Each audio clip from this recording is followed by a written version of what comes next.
Okay, so I'm gonna read this, which is by MoveOn's coordinated comments here. Hi everyone, my name is Christopher Currie. I'm a MoveOn member from Pascoag, Rhode Island, and I'm thrilled and honored to be standing with you. And with other rallies happening in all 50 states, today we are part of tens of thousands who are standing in solidarity with the protesters in Wisconsin. Thank you for coming.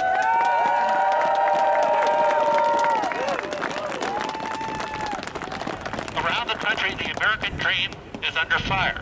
I might add that the American dream has two aspects. The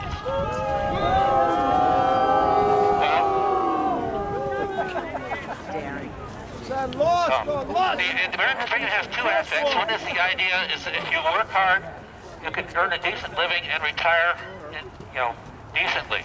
Another part of the American dream is that your children will end up living better than you do. And both of those aspects of our American dream are presently under attack by a number of people for political or financial reasons. And we'll get into that. Anyhow, around the country, the American dream is under fire or under attack. Instead of creating jobs, Republicans are giving tax breaks to corporations and the very rich.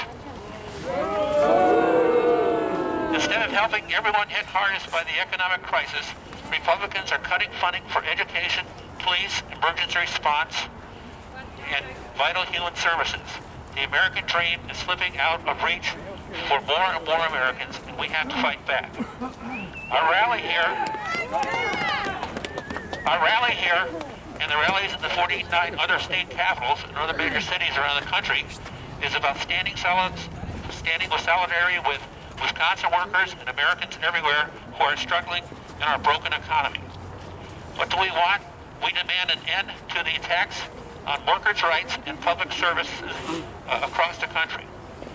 We demand investment in creating decent jobs for the millions of people who desperately want to work, and we demand that the super rich and powerful corporations, including Wall Street banks and big oil companies, pay their fair share of our taxes.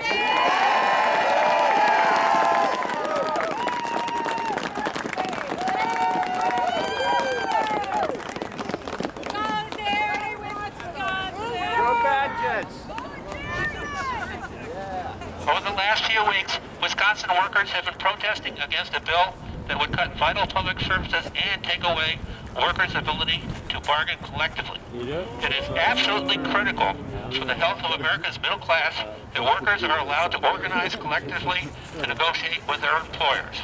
And if someone tells you that unions have never done anything for them, ask them if they enjoy their two-day weekend.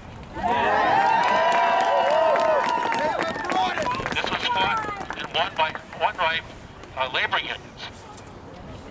And here's the thing. This isn't just about Wisconsin. In Washington, D.C., Republicans are using the wrecked economy as an excuse to slash vital programs and hurt workers while continuing to give tax bailouts to big corporations and millionaires. In Congress, Republicans are proposing massive cuts to NPR and education funding. They're taking police off the street, food out of the mouths of the hungry, children and moms, and even Goldman Sachs put out a confidential economic report that admits that the Republican budget would cut economic growth in half over the next year. Are we surprised? No! Republicans for the American nightmare! Right on! Are we sick and tired of it? And most unbelievably, they are now saying that if they don't get their budget cuts, they will actually shut down the federal government. That means hundreds of thousands of layoffs of federal workers. It means critical government services will be halted, and it means Social Security checks may stop flowing to seniors who need them to buy groceries and pay for medicine. That's terrorist! That's terrorist! It is. In states like Ohio and Indiana, the governors have introduced similar legislation to the bill in Wisconsin. Politicians would do well to understand that we, the people, can tell the difference between legislation that creates jobs and gives regular people the opportunity to prosper and bills that gut workers' rights and slash vital public services. We cannot allow this attack on the American dream to continue. It's time for our government to work for regularly Americans again. In short, it's time to rebuild the American dream.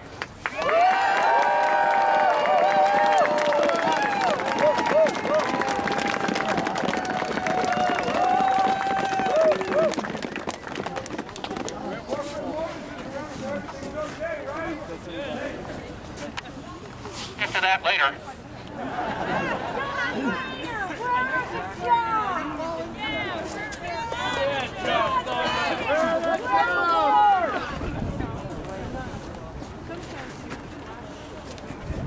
The next guest speaker, what I'm going to do is, that was basically what various organizing groups that are co-sponsors for this rally have agreed upon. Now we're going to get personal opinions on the situation from a number of speakers.